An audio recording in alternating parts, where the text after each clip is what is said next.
আসসালামু আলাইকুম। ইতালির ছোট্ট একটা গ্রাম থেকে আমি ইমরান আছি। আজকের আমার আরেকটা নতুন ভিডিওতে আপনাদেরকে স্বাগতম। এবং আজকের ভিডিওটা খুবই ইম্পর্টেন্ট হবে ওইসব ভাইদের জন্য যারা ইন ফিউচারে ইউরোপে আসতে চাচ্ছেন এবং আপনারা ইউরোপের বিভিন্ন দেশে ডকুমেন্টস করতে চাচ্ছেন। তাদের জন্য আজকের ভিডিও অনেক ইম্পর্টেন্ট হবে, কারণ আমরা সবাই কিন্তু ইউরোপে আসতে চাই, কিন্তু ইউরোপে আসার পর কিন্তু আমাদের গন্তব্য শেষ না। ইউরোপে আসার পর আমরা চাই যে আমরা স্থায়ীভাবে বসবাস করার সুযোগ করব এবং আমাদের ফ্যামিলি নিয়ে আসব। সো আজকের এই ভিডিও যদি আপনি স্কিপ না করে সম্পূর্ণ ভিডিও দেখেন, তাহলে আসলে আপনি বাস্তবতা বুঝতে পারবেন এবং ইউরোপে কোন দেশে আপনি আসলে ডকুমেন্টস মেক করতে পারবেন এই বিষয় নিয়ে আজকে আমার এই ভিডিওতে আপনাদের সাথে তুলে ধরবো। ভিডিওটা শুরু করার আগে একটাই রিকোয়েস্ট করব, যারা আমার চ্যানেলে নতুন আছেন অবশ্যই সাবস্ক্রাইব করবেন, আর ভিডিওটা ভালো লাগলে আপনারা অবশ্যই শেয়ার করে দিবেন। এখন বর্তমানে বাংলাদেশ থেকে যেসব ভাইয়েরা ইউরোপে আসেন তাদের সবারই একটা গন্তব্যস্থল থাকে, যে আসার পর আপনারা ইতালিতে, কেউ আছে ইতালিতে ডকুমেন্টস মেক করতে চায়, কেউ ফ্রান্সে, কেউ স্পেনে, কেউ পর্তুগালে, কেউ জার্মানিতে, এরকম অনেকেই কিন্তু ইতালিতে মানে বিভিন্ন দেশে ইউরোপে আসার পর কিন্তু ডকুমেন্টস মেক করতে চান। তো তারই পাশাপাশি যারা আমাকে নিয়ে এসব প্রশ্ন করছেন, আপনারা এখন উত্তর পেয়ে যাবেন। বাংলাদেশ থেকে যেসব ভাইয়েরা ম্যাক্সিমাম অবৈধ পথে আসেন তাদের প্রথম গন্তব্যস্থল হচ্ছে ইতালি। সো অনেকেই আমাকে প্রশ্ন করেন যে ইতালিতে আসার পর আসলে ডকুমেন্টস মেক করা যায় কি না, এটা নিয়ে আমাকে অনেকেই কিন্তু প্রশ্ন করেন। সো ইতালিতে আসার পর আসলে আগে যেরকম ছিল, আমরা খুব ইজিলিভাবে ডকুমেন্টস মেক করতে পারতাম। এখন কিন্তু আর ওইরকমভাবে ডকুমেন্টস মেক করাটা অতটা ইজি না। আমরা যারা বাংলাদেশ থেকে আমরা ইতালিতে আসি, যারা অবৈধ পথে আসে বা লিবিয়া পথে যারা আসছেন বা আসবেন, ইন ফিউচারে যারা আসবেন ইতালিতে, অনেকের প্রশ্ন যে আমরা ইতালিতে ডকুমেন্টস মেক করতে পারবো কিনা।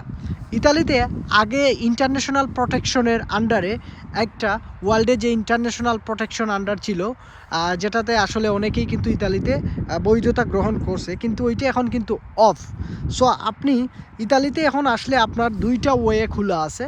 দুইটা ওয়ের মধ্যে প্রথম যেটা ওয়ে হচ্ছে সেটা হচ্ছে যে আপনি পলিটিক্যাল অ্যাজাইলাম ক্লেম করতে পারবেন, অথবা আপনি আন্ডারওয়েজ ক্লেম করতে পারবেন। সো এই দুইটার সিস্টেম কিন্তু সম্পূর্ণটাই ডিফারেন্ট। দুইটা ডিফারেন্ট একটা সেক্টর, ডিফারেন্ট একটা পার্ট। আন্ডারওয়েজ একটা সিস্টেম আর পলিটিক্যাল অ্যাজাইলাম আরেকটা সিস্টেম। সো এটার হিউজ একটা পার্ট আছে, এটা নিয়ে আলোচনা করতে হলে আমাকে আরেকটা ভিডিও মেক করতে হবে। সো যারা আন্ডারওয়েজের বৈধতা পাওয়া এবং পলিটিক্যাল অ্যাজাইলামে বৈধতা পাওয়া সম্পূর্ণ বুঝতে চান, তারা কমেন্ট করবেন যে নেক্সট ভিডিও আপনারা এটা নিয়ে দেখতে চান কিনা।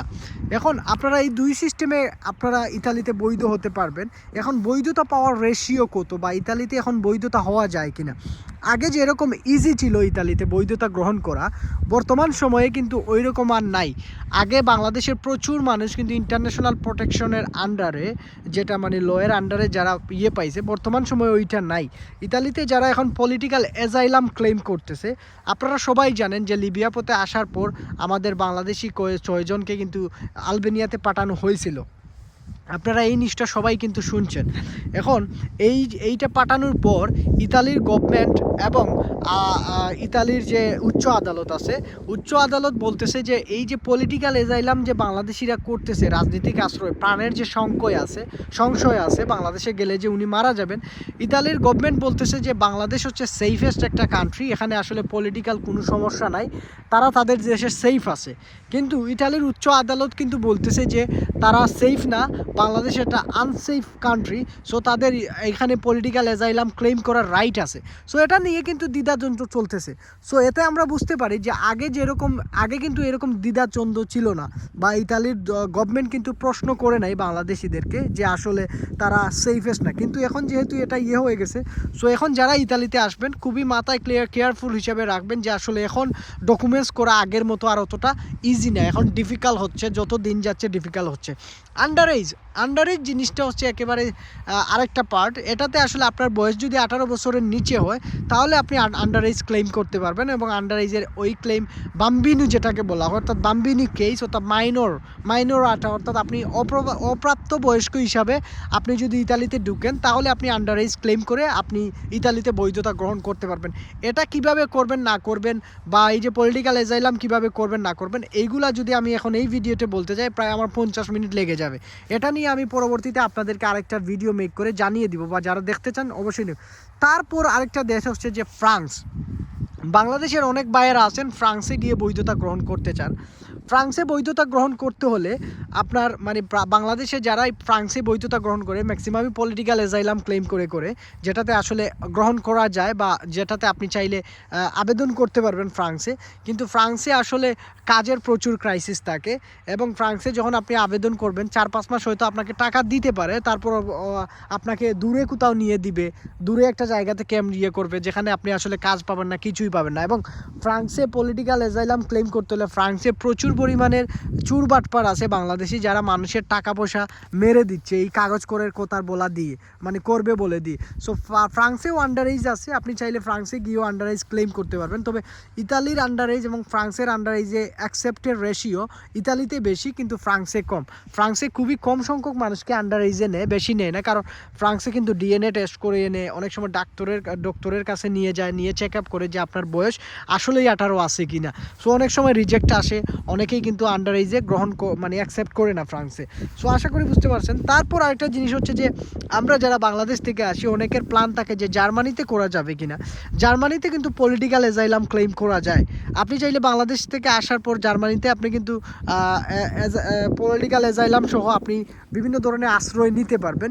এবং জার্মানির প্রসিডিউর মানে খুবই আর্লি দিয়ে দেয়। অর্থাৎ আপনি যদি জার্মানিতে যান, জার্মানিতে যাওয়ার পর আপনি যদি বাংলাদেশে হন এবং আপনি যদি আবেদন করেন তার দেশে থাকার জন্য, তারা আপনার মানে 50-50 চান্স থাকে, আপনি হয় পাবেন না হয় পাবেন না। তারা খুব আর্লি রেজাল্ট দিয়ে দেয়। অর্থাৎ জার্মানিতে আপনি আবেদন করার খুবই কম সংখ্যক সময়ের ভিতরে আপনি আপনার রেজাল্ট পেয়ে যাবেন। অর্থাৎ জার্মানি থেকে প্রচুর মানুষকে ডিপোর্ট করে, যারা মানে থাকার জন্য আবেদন করার পর যাদের রিজেক্ট আসে তাদেরকে কিন্তু ডিপোর্ট করাইয়া দেয়, অনেক সময় ডিপোর্ট করাইয়া দেয়। তবে জার্মানিতে প্রচুর আফগানিস্তান, সিরিয়া, তারপর হচ্ছে এইসব দেশ মানে আরবি যে দেশগুলো আছে, যেগুলো যুদ্ধ বিধ্বস্তগ্রস্ত দেশ আছে, যুদ্ধ করার যেসব দেশ, আফ্রিকান থেকে যারা আসে তারা কিন্তু আপনার এই মানে ফ্রান্সে যে জার্মানিতে কিন্তু বৈধতা গ্রহণ করতে পারে। কিন্তু আপনারা বাংলাদেশ থেকে গেলে 50-50 চান্স থাকে, হয় আপনাকে দিবে না হয় দিবে না। কিন্তু ইতালিতে এবং ফ্রান্সের তুলনায় জার্মানিতে কিন্তু রেজাল্টটা খুবই আর্লি দিয়ে দেয়। ইতালিতে প্রচুর টাইম নেয়, অর্থাৎ বছরের পর বছর আপনাকে রিজেক্ট করবে, আপনি আপিল করবেন, দেন আবার পেন্ডিংয়ে থাকবে 1 বছর, 6 মাস, 7 মাসের মানে এরকম একটা সময় যাওয়ায়। কিন্তু জার্মানিতে এই জিনিসটা নাই, টাইম পিরিয়ডটা কম সময়ের ভিতরে হয় আপনাকে দিবে, না হয় না করে আপনাকে না বলে দিবে। সো আশা করি এই জিনিসটা বুঝতে পারছেন। আমি আবারও রিকোয়েস্ট করবো যারা নতুন অবশ্যই সাবস্ক্রাইব করবেন, ভিডিওটা ভালো লাগলে আপনারা শেয়ার করবেন। এটা ইতালির খুব সুন্দর একটা জায়গা থেকে এই ভিডিওটা মেক করতেছি। আরেকটা জিনিস হচ্ছে যে লাস্ট যে পার্ট, সেটা হচ্ছে যে আরেকটা যে দেশ, সেটা হচ্ছে যে স্পেনে কিন্তু আপনারা সবাই জানেন, আপনারা যদি বৈধ অথবা অবৈধ অথবা ভিজিট ভিসাতে আসার পর যারা চাচ্ছেন বৈধতা গ্রহণ করতে, তারা চাইলে স্পেনে চলে যেতে পারবেন। তবে স্পেনে যদি আপনার মানে কাছের কেউ না থাকে বা আপনার পরিচিত যদি কেউ না থাকে, তাহলে আপনি স্পেনে বৈধতা গ্রহণ করা আপনার জন্য খুবই ডিফিকাল্ট হয়ে পড়বে। কারণ স্পেন এমন একটা কান্ট্রি যেখানে আপনি গেলে আপনাকে কন্ট্রাক্ট করতে হবে, অ্যাকোমোডেশন কন্ট্রাক্ট, কাজের কন্ট্রাক্ট, ওইগুলো না থাকলে আপনি আসলে টাকার জন্য যে করার দরকার সেটা আপনি করতে পারবেন না, এবং আপনার সারভাইভ করাটা খুবই ডিফিকাল্ট হয়ে যাবে স্পেনে আসার পর। সো স্পেনেও অপশন আছে, যদি আপনার পরিচিত কেউ থাকে সেটা আপনার জন্য সবচেয়ে বেস্ট হয়, এবং আপনি 3 বছরের বৈধতা গ্রহণ করতে পারবেন স্পেনে।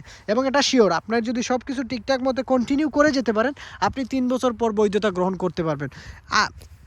আরেকটা দেশ হলো, একটা সময় বাংলাদেশের ম্যাক্সিমাম 95% পোলাপাইন ইউরোপে বৈধ এবং অবৈধ পথে আসার পর যে দেশে ডকুমেন্টস মেক করছে সেটা হচ্ছে পর্তুগাল।